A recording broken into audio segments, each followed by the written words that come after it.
Commodity eight 10 में आपका स्वागत है। मैं हूं आपके साथ तृप्ति उपाध्याय और यहां पर हम आपको कमोडिटी मार्केट का शुरुआती अपडेट देते हैं, साथ ही बताते हैं आज इंट्राडे में कमोडिटी बाजार में आपके लिए कहां पर मौके बनने वाले हैं। और देखिए आज हमारे साथ जो गेस्ट मौजूद है उनसे भी आपको परिचित करा देते हैं और कमोडिटी पर अपनी खास रणनीति लेकर आज हमारे साथ जुड़ चुके हैं ट्रेडबुल सिक्योरिटीज से भाविक पटेल।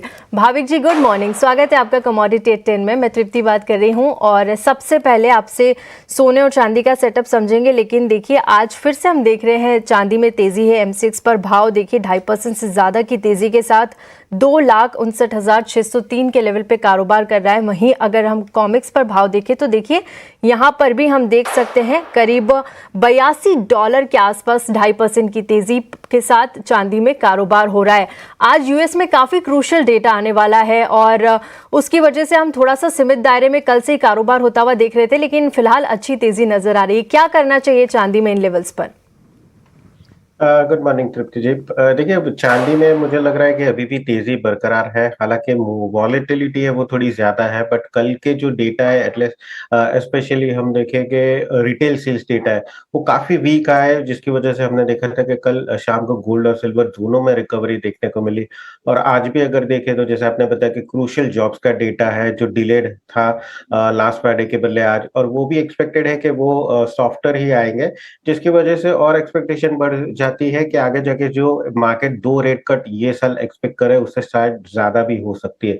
तो अगेन मुझे लग रहा है कि दोनों गोल्ड और सिल्वर में बार डिप्स की स्ट्रेटेजी रखनी चाहिए। सिल्वर में अभी फिलहाल लग रहा है 26,500 के करीब, सॉरी 2,65,000 के करीब अगर मिलता है, सॉरी 2,56,000 के करीब मिलता है तो बाय कर सकते हैं। 262 के टारगेट के लिए 254 का स्टॉप लॉस रहेगा। बट मुझे लग रहा है कि ज्यादा बेहतर रहेगा सोना, क्योंकि सोने में वॉलेटिलिटी कम है और ऑप्शन के वाया थोड़ा ज्यादा सेफ है। सिल्वर में ऑप्शन में भी प्रीमियम जो है वो काफी बढ़ के है।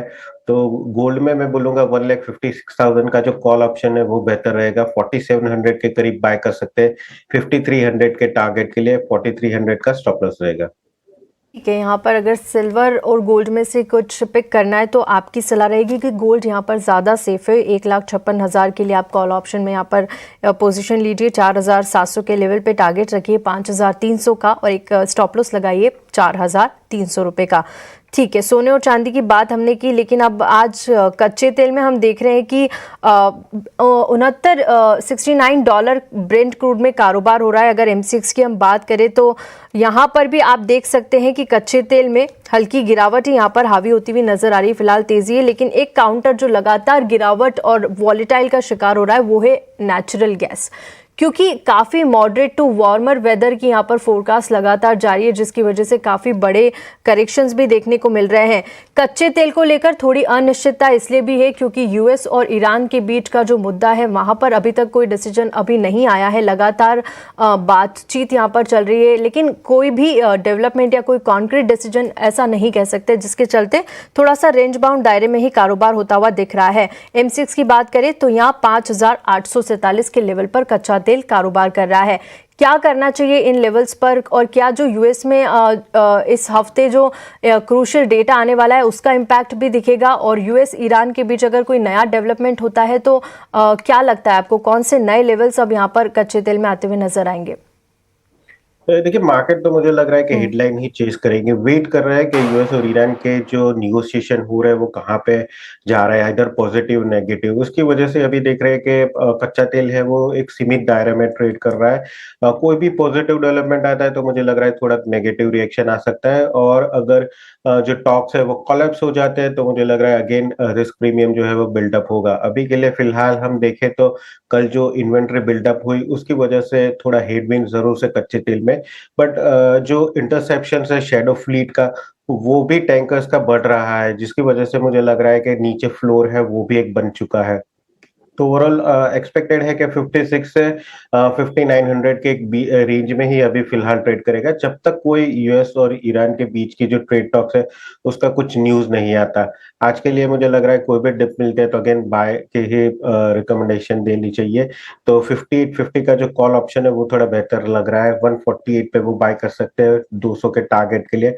125 का स्टॉप लॉस रहेगा। और नेचुरल गैस की बात करें तो नेचुरल गैस में जो पीक डिमांड है हीटिंग की, आई थिंक वो चली गई है।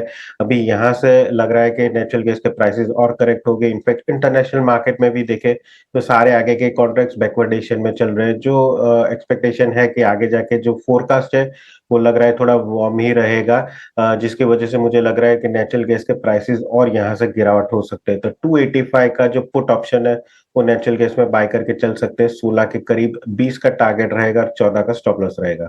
ठीक है, यहाँ पर आपने कॉल ऑप्शन दिया है कच्चे तेल के लिए 5,850 के लिए 148 के आप खरीदिए और टारगेट यहाँ पर रखिए 200 रुपये का एक स्टॉप लॉस लगाना होगा 125 का। साथ ही नेचुरल गैस में पुट ऑप्शन की सलाह यहाँ पर भाविक जी ने दी है। आगे जाकर और गिरावट यहाँ पर आपको आते हुए देख सकती है, क्योंकि जो वेदर फोरकास्ट है उसमें लगातार ये बताया जा रहा है कि आगे जाकर अब जो समर्स आएंगे वो थोड़ा सा वेदर वार्म रह सकता है, जिसके चलते यहाँ पर पुट ऑप्शन की सलाह, लेवल्स का ध्यान जरूर से रखिएगा। लेकिन भाविक जी, बेस मेटल्स में आज आपको कुछ पसंद आ रहा है, क्योंकि वहां पर भी हम थोड़ा सा सीमित दायरे में ही कारोबार होता हुआ देख रहे हैं। जिस तरह से प्रेशियस मेटल्स में लगातार तेजी और करेक्शंस आ रहे हैं, उसका ही सीधा इम्पैक्ट हमने पिछले कुछ दिनों में बेस मेटल्स में देखा है। आज के लिए क्या सलाह होगी?